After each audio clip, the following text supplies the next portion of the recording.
Dan, I voted for you.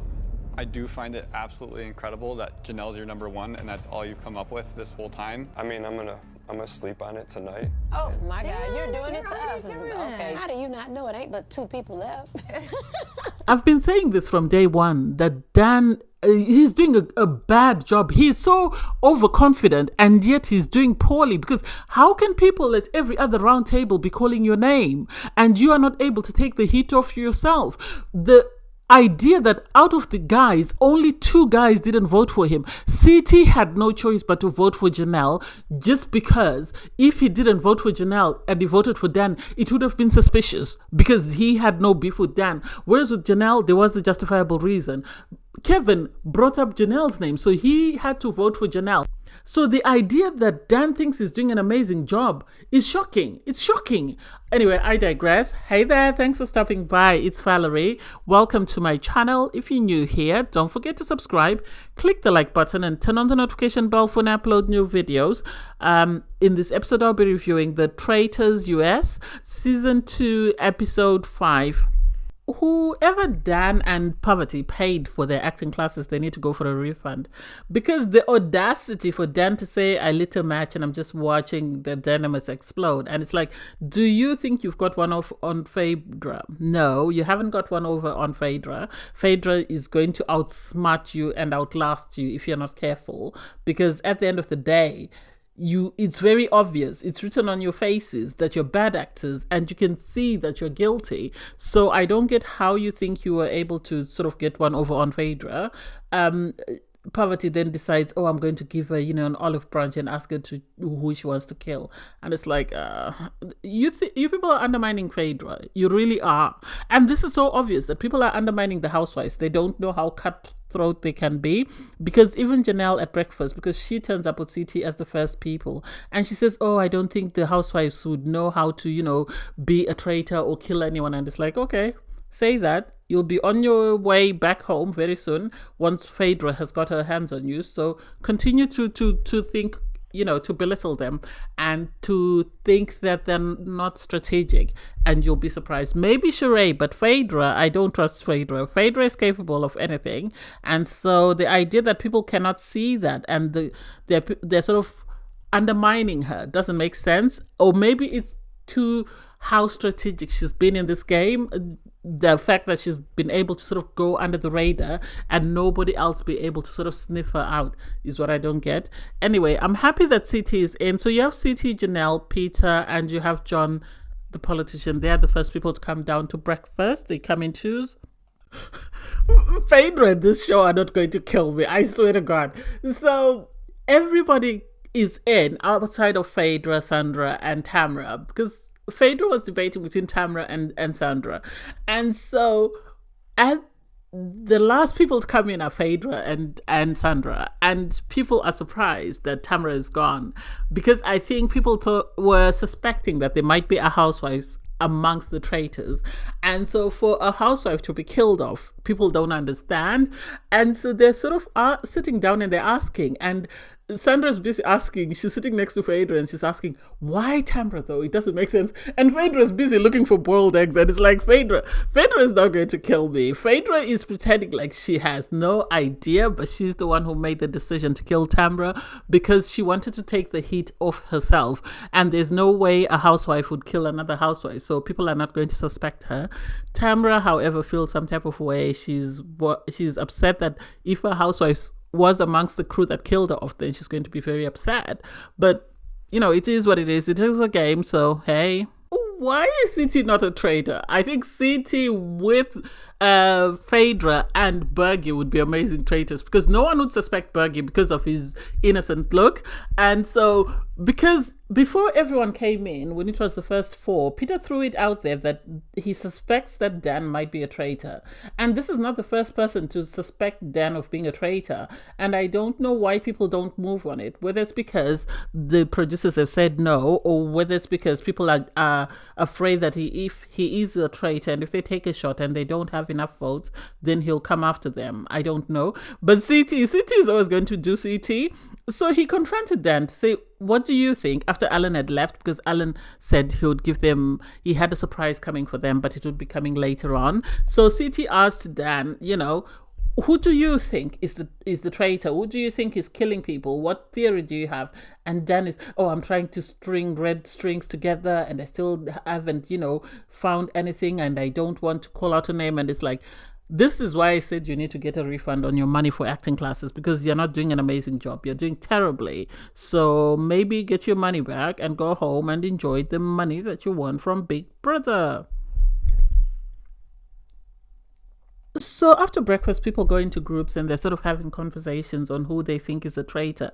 And Dan's name comes up again. And it's like, why are they not allowed to say it? I know Kevin was blabbermouthing.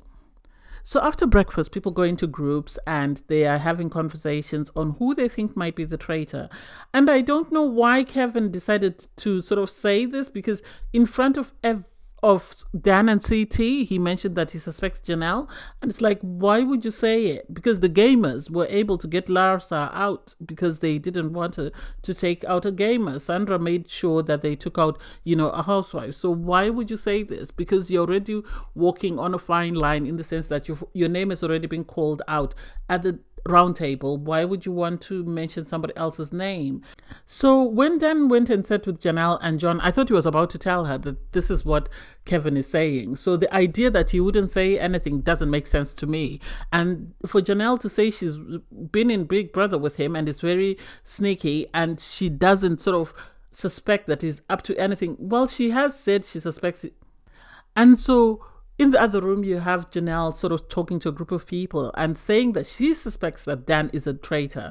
And it's like, people keep whispering Dan's name and no one has the balls to sort of call it out. Call it out. Get him exposed that he is a traitor. Why not? Why not? Why are you people keeping quiet? And for Dan to have sat there and heard Kevin say he wants to bring up Janelle's name and then sit with her and not tell her doesn't make sense to me, because he's saying, I need people that I'm aligned to. I need people who I'm able to sort of put in the forefront if need be. And it's like, I don't get it. I really don't get Dan's game and I don't know what he thinks he's playing at.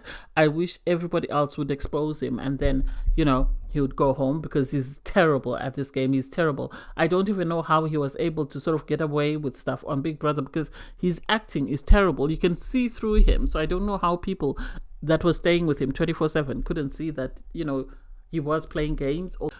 Although Janelle said, fool me once, shame on you, fool me twice, shame on me. And it's like, this is going to be a shame on you, because he's right in front of you. You said his name and you won't call him out at the round table. Call him out. So outside, they are all told of a game that they're going to play, whereby 6 people are going to be inside, 6 people are going to be outside in pairs of 2. And they're going to be running around searching for bird noises. And then they'll get the people in the house to find the bird. And so it's interesting. Peter was with Janelle, Bergie was with Trishelle, and Cherie was with Kevin. And Cherie and Kevin couldn't read the map to save their lives, because what happened is Janelle and Peter and Cherie and Kevin decided to go for the shield, because there was going to be a shield hidden somewhere, and there would be 2 shields, so the pair would be saved.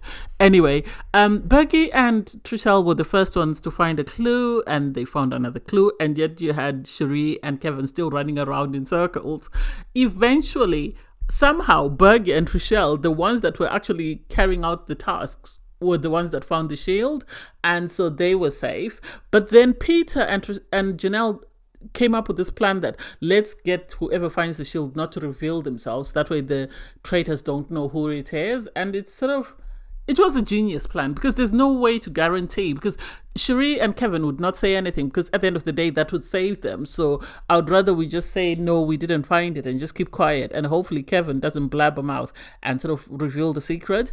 So Alan revealed that the shield had been found, but he asked if anyone wanted to reveal themselves, and nobody would own up to say, yes, we are the ones that found it. And so for me, that was a very good plan. That was a very good plan, in my opinion. I am nervous about CT, though, because he decided not to go for the shield. I don't know whether he wanted to remove the target from himself and wanted to stay inside to sort of monitor to see, because the 3 traitors were on the team that played inside. So I don't know whether he wanted to watch out what was going on.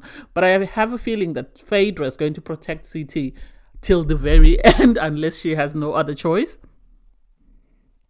This is messy. So you now have Peter, because he's agreed with Janelle to come up with a plan. So he decides to reveal to a couple of people that he doesn't have a shield. And for me, it doesn't make sense, because he told CT, he told Dan, he told Poverty, and for me that doesn't make sense. That's way too many people to tell. Maybe at each tribunal, let something out to one person at a time. That way whoever reveals, because how are you going to know who it is between those 3? How are you going to know? Really, make it make sense? It doesn't make sense to me. It doesn't make sense to me. It might make sense to anybody else, because it's too many people to eliminate. I think he should have told CT and Dan and left it at that, and then seen what happens. Because if it happens that somebody is eliminated, then he'll know that one of those 2 guys is the traitor, and he'll bring their name up at the tribunal. If he brings that name up at the tribunal and that person says they are faithful, then he'll definitely know who the traitor is, and at the next tribunal he would get that person out. I don't know why he did that. And then I don't get why every time someone calls out Dan, somebody else has to run and parrot it back to Dan. Because, you have Janelle sort of telling everyone that she thinks Dan is the culprit, because she's played Big Brother with him. She knows how he moves, and she feels that he is a threat. And for MJ and Cherie to run to Sandra and Dan to tell them doesn't make sense. It doesn't make sense to me. It doesn't make sense. And you can see his bad acting and the way he's coming across. And it's like, I would be sussing out his reactions to see how he reacts when we tell him. How is he moving? That way I know whether he's a traitor or faithful. Because if you looked at him as they were giving him the information, you'd have sussed out he's a traitor automatically. Because otherwise he should have defended himself. He should have, I've been confiding in Janelle, I've been playing the game with Janelle, I've been trying to see if she's a traitor, and so now for her to turn on me, that shows that maybe I am getting pretty close. Maybe something along those lines would have worked for him, but hey, it is what it is. Apparently, a new person is coming in, Kate from Below the Deck. I don't know her. I've never watched that show. I think I might have seen, people from The Challenge that say they've been on it, but I haven't watched it before. So she comes in and Alan says she's either faithful or she's not, and everyone is sat at the round table. And so the conversation starts with Kevin saying he wants to target Janelle. I think Kevin should have just put Janelle's name out there and said back. I think he shouldn't be talking. The fact that he wants to patronize these people and treat them like little children and tell them to keep quiet and listen to me, I'm talking, I think that's not the right approach. I am suspicious that he's going to be sent home. I hope people learn something from this, in the sense that every time people are bringing up Dan Poverty, Phaedra is doing an amazing job. Dan and Poverty are guilty in the way that they maneuver, the fact that they're always together, the fact that they can't seem to sort of contribute anything to the discussions is something else. And so for Janelle, she was right to say Dan, but for her to bring in CT, it didn't make sense. For her to bring in Sandra, maybe it would be suspicious, because Sandra has been involved in people getting cut at the round table. But I didn't get the CT reference, and I fear that if at this point she doesn't, or if they get somebody else out, next round table, she's the one who's going to get out. For Kevin to call out Kate and say, listen to me, I'm talking, that didn't make sense to me as well. That wasn't necessary. I'm so confused, because eventually Janelle calls out Dan and says to him, you never say anything. Everyone at the round table is saying the same thing. You don't talk game. You don't bring up any names. You just sit there and you watch, and he's trying to justify, I'm someone who likes to study and, study and see what's going on before I put, a target on anyone by calling them a traitor, just because if they're faithful, then I don't want to put them in the crosshairs of the traitors. And it's like, you're just moving your lips and nothing is making any sense. Nothing is making any sense. So eventually Janelle targets him and asks him, who do you think is a traitor? And he goes for Janelle. I think you're a traitor. And I don't know why people would bite into that. This is what Maxim tried to do when he tried to shift the blame onto CT, and people didn't buy it. So the idea that they would buy it now that Dan is selling it doesn't make sense. And for Sandra to be called one of the best Survivor players and not be able to smell the BS that Dan is smelling doesn't make sense to me. That's BS. Because when he's put on the spot, suddenly he's got a name. All this time he hasn't had a name, but suddenly because he's put on the spot and he knows he's at risk of being exposed, he now has a name. I'm not buying it. If he doesn't go home today, I hope he goes home next time. So at the round table, finally it's time to reveal your votes. And first is MJ. She votes for Janelle. And for Phaedra to say, this was the hardest vote. I hope we can still be friends after this. I'm voting for you, Janelle. And it's like, seriously, Phaedra's taken this part and she's put it on like her skin. It's sad that of all the guys voted for Dan except for Kevin. Kevin is the only one who voted for Janelle. And it's like, make it make sense. The math ain't mathing. Why? Why didn't everybody else listen to what was being said? Dan, you could see, was nervous. Poverty herself was nervous. I have a feeling that they're going to vote for someone who either voted for Dan, but that would be very suspicious. So I have a feeling they're going to go after Kevin because he voted for Janelle. So they're going to go for one of the people that voted for Janelle. Bergie was right to say, it's surprising that of all the people in the castle and all this time, Janelle is supposed to be your number one. Dan, you chose Janelle. Why don't people listen? Dan needs to go home. This is not Big Brother, mate. Everyone is shocked when they find out that Janelle is one of the faithfuls because they didn't expect this. They thought she was, a traitor, and to find out that she's actually a faithful is something that came out of left field. And you can see people looking around and people feeling guilty that, they've been played. And she sort of gave hints that, Dan is the traitor. And everyone, you could see the guys were very upset because they voted for Dan. City, had he voted for Dan, it would have been random. It made sense for him to vote for Janelle because Janelle took a shot at him. So I don't know how that will play out. You then have Peter sort of pull the guys outside and say, I told these three people that I have a shield, so if they don't kill me, they know that one of them is a traitor because they are the three that I'm suspecting. And it's like, Phaedra is sitting there eating, having a glass of wine and away with the fairies, and nobody at all suspects that she's a traitor. I think Kate might have some sort of suspicion because she was saying, what happened to Ekinsu? I wanted to meet Ekinsu. And Phaedra was sort of explaining that, she was given a poisonous, she was slowly poisoned by somebody and we don't know, blah, blah, blah. And I don't know whether Kate has been watching the show, but it wouldn't be fair for her to watch. So I hope she hasn't watched like they do on Love Island, and I hope she's just going by her assumptions or her observations. So everybody goes up to bed. And then you're having this conversation with Dan, and Dan is not as strategic as I thought he was. I am sorry, because Poverty is telling him that why would Peter tell us the truth if he's got the shield? Because it doesn't make sense, because it turns out they know that he's told two of them and he's told somebody else, but he hasn't told Phaedra, which means he doesn't suspect Phaedra. He's suspecting the people that are inside the chalk, the people that are traitors. And so I don't get why Dan would insist that in that case, let's go for Bergie. Why not go for Peter and see if he's got the shield or not? Because then you can hide behind the fact that we voted for Peter, we thought he had a shield, and still were prepared to lose that vote than for us to be wrong. Because now if they vote out Bergie and Bergie blocks the kill, then they're exposed. And Peter is still there. And Peter is one of the people who was championing that we need Dan. It doesn't make sense. I think they should have voted for Kevin and then said, we voted for Kevin because, and people would assume that Janelle's friend is the one who voted for Kevin. That would have taken the heat off Dan, but then, hey, I guess it's not as strategic as he thought he was.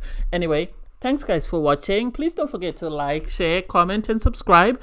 And click the link in my video to watch my review from episode 4. Bye guys!